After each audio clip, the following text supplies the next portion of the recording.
जय जिनेन्द्र। जैन सोल इस मेरी चैनल पे आप हमारे वीडियो देखने के पश्चात लाइक करें, सब्सक्राइब करें और नोटिफिकेशन बेल आइकॉन दबाएं, जिससे आपको हमारे वीडियो की सूचना सबसे पहले प्राप्त होगी। और आप हमें हमारे वीडियो के नीचे दिए गए पेज पर भी फॉलो कर सकते हैं। जय जिनेन्द्र। आत्मा का अस्तित्व है, आत्मा है, यह जैन दर्शन का प्रमुख सिद्धांत है, कथन है। और अब धीरे धीरे समय के साथ आधुनिक विज्ञान भी आत्मा के अस्तित्व को स्वीकारने की दिशा में अग्रसर है। इसका हम कुछ ऐतिहासिक विवेचन आज करेंगे। भगवान महावीर ने लगभग ईसा पूर्व 527 वर्ष में यह प्रतिपादित किया था कि आत्मा का अस्तित्व है और वही परमात्मा बनने के लिए अर्हता प्राप्त है। यह सिद्धांत जैन दर्शन का अति प्राचीन सिद्धांत है। शताब्दियों से ही नहीं अपितु कोट्याब्दियों से भी अधिक पुराना यह सिद्धांत अन्य दर्शनों में मान्य नहीं हो रहा था, परंतु कुछ छुटपुट कल्पनाएं यूनानी फिलॉसफी में उपलब्ध थी। तो उसमें से पहला जो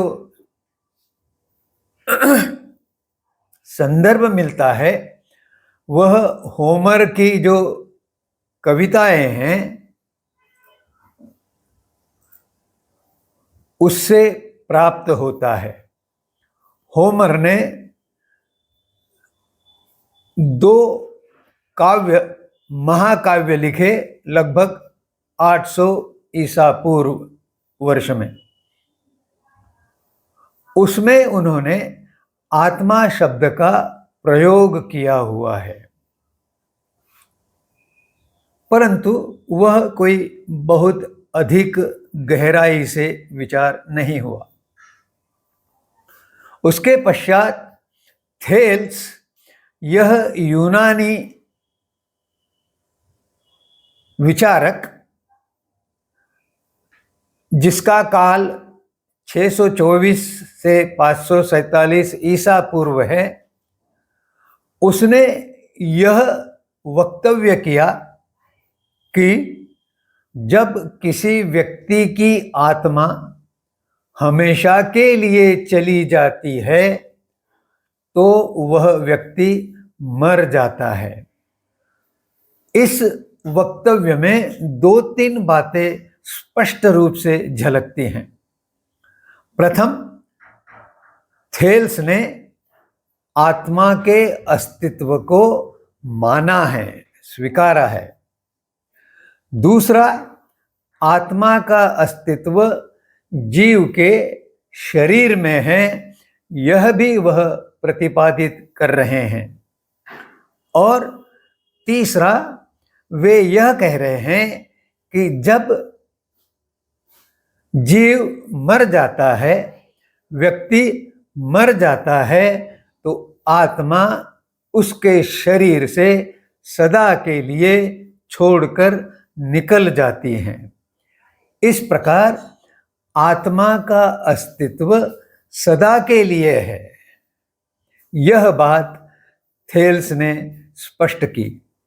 और अगर हम भगवान महावीर के काल को देखें, जो 599 527 ईसा पूर्व का है, तो हमें समझ आती है कि थेल्स को भारतीय अरिहंत दर्शन का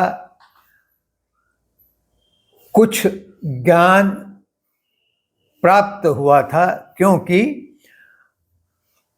भगवान महावीर से पहले ही भगवान पार्श्वनाथ, जो 23वें तीर्थंकर थे और जिनका काल 877 से 777 ईसा पूर्व था, उन्होंने यह सिद्धांत पहले ही बता दिया था। थेल्स के पश्चात एक और प्रसिद्ध ग्रीक यूनानी वैज्ञानिक सुकरात, जिसे ग्रीक भाषा में सोक्रेटिस बोला जाता है और जिनका काल 470 से 399 ईसा पूर्व का रहा, वे भी आत्मा के संदर्भ में क्या कहते हैं, यह बड़ी रोचक बात है। उन्होंने प्रश्न पूछा है, वह क्या है जो शरीर में उपस्थित होने से उसे जीवित बनाती है। अब यही प्रश्न का उत्तर जो है, वह आत्मा को सूचित करता है। उन्होंने एक दूसरा और कथन किया है। वो कहते हैं, आत्मा मृत्यु के समय शरीर से अलग हो जाती हैं। तो थेल्स के लगभग 150 वर्ष पूर्व कथन को वे अलग पद्धति से प्रमाणित कर रहे हैं कि मृत्यु होती है तब आत्मा शरीर से अलग हो जाती है। इसके पश्चात एक और प्रसिद्ध चिंतक, यूनानी चिंतक अफलातून, उसे ग्रीक में प्लूटो कहा जाता है और उसका काल था 428 से 348 ईसा पूर्व। वे कहते हैं, आत्मा गतिमानता का प्रथम स्रोत है। इसका अर्थ ये हुआ कि आत्मा एक शक्ति है जिसके कारण जीव के शरीर को गति प्राप्त होती है, और यह प्रथम स्रोत कहा गया है। प्रथम स्रोत अर्थात यही एक स्रोत है, सोर्स है, जिससे जीव को हलचल करने की, कार्य करने की शक्ति मिलती है। बिना आत्मा के अस्तित्व के शरीर एक अगतिमान स्थिर वस्तु मात्र है। वे आगे कहते हैं, मृत्यु के पश्चात भी आत्मा विद्यमान रहती है। तात्पर्य यह कि आत्मा का शरीर में अस्तित्व शरीर को जीवंतता देता है, परंतु जब जीव का आयु काल समाप्त हो जाता है, अर्थात उसकी मृत्यु होती है, तो उसके पश्चात भी आत्मा उस शरीर को छोड़कर विद्यमान रहती है और इस विद्यमानता की निरंतरता और इटर्नैलिटी यानी सततता भी प्रमाणित हो जाती है। अफलातून के पश्चात एक और प्रसिद्ध ग्रीक चिंतक विचारक रहे। उनका जीवन काल 384 से लेकर 382 ईसा पूर्व तक रहा। उन्होंने प्रतिपादन किया कि आत्मा एक सिद्धांत है, एक ऊर्जा है जो पौधों, जानवरों और मनुष्य के मामले में परिवर्तन और जीवन के लिए उत्तरदायी है। अब इस कथन का अर्थ बहुत ही गहरा है। पहली बात, आत्मा ही वह स्रोत है जो जीवों को जीवित रखता है।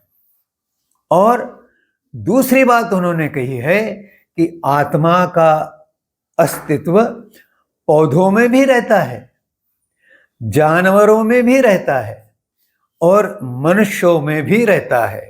अर्थात हरेक प्रकार के जीव में आत्मा रहती है। इन्होंने केवल मनुष्य के संबंध में नहीं बात की, लेकिन विश्व में जीवित रहने वाले सभी प्रकार के जीवों में आत्मा का अस्तित्व बताया है और उसे ही उनके जीवन के लिए उत्तरदायी बताया है।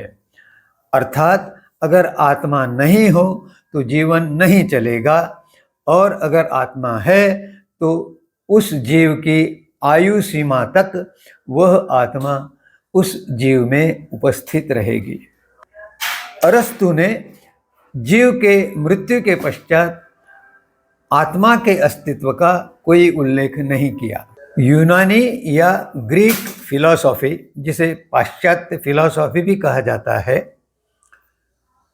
इसके अतिरिक्त और किसी अन्य दर्शन में आत्मा के अस्तित्व को स्वीकारा गया है, वे है भारतीय 6 दर्शन। इनमें अरिहंत दर्शन के संबंध में हम अधिक गहराई से विचार करते हैं। मैंने पाश्चात्य दर्शन यह शब्द उपयोग नहीं किया, उसे फिलॉसफी शब्द उपयोग किया, क्योंकि फिलॉसफी शब्द का अर्थ है ज्ञान के प्रति लगाव, और ज्ञान के प्रति लगाव के द्वारा आत्मा की मुक्ति की बात नहीं होती। इसलिए फिलॉसफी यह बहुत ही सीमित विषय है, जबकि दर्शन में दृष्टि है, दृष्टिकोण है, दृष्टिकोण से विचार है, विचारों से चिंतन है, मंथन है, उससे विवेक है, और विवेक के माध्यम से सही मार्ग ढूंढने का प्रयास है, और तब आत्मा का मुक्ति पाना संभव होता है। जो जीव में बद्ध है वह आत्मा ज्ञान पाकर अपने दर्शन के दृष्टिकोण द्वारा मुक्त होकर परमात्मा बन सकती है। यह एक बहुत ही गहन विचारधारा है।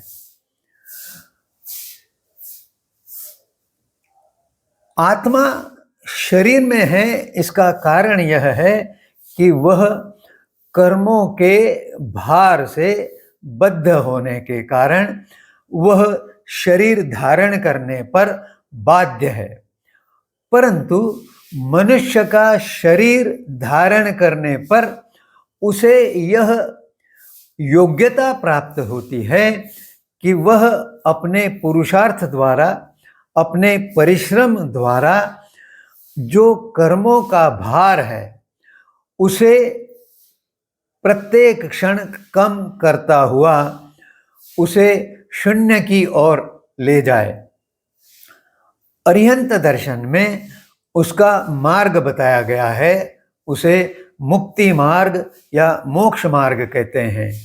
और जब साधक इस मुक्ति मार्ग का उचित ज्ञान पा लेता है और उसके अनुसार तप, व्रत और साधना द्वारा कर्मों का भार शून्य कर लेता है, तो वह आत्मा कर्मों से मुक्त होने के कारण परमात्मा बन जाती है। परम आत्मा बन जाती है। आत्मा की परम अवस्था अर्थात सर्वोच्च दशा प्राप्त कर लेती है, ऐसी दशा जिससे उसे पुनर्जन्म में फिर से आने का बंधन नहीं रहता। इस विवेचन के पश्चात आपसे नम्र निवेदन है कि अपनी जिज्ञासाएं कमेंट सेक्शन द्वारा मुझे प्रेषित करें और उपकृत करें। जय जिनेंद्र।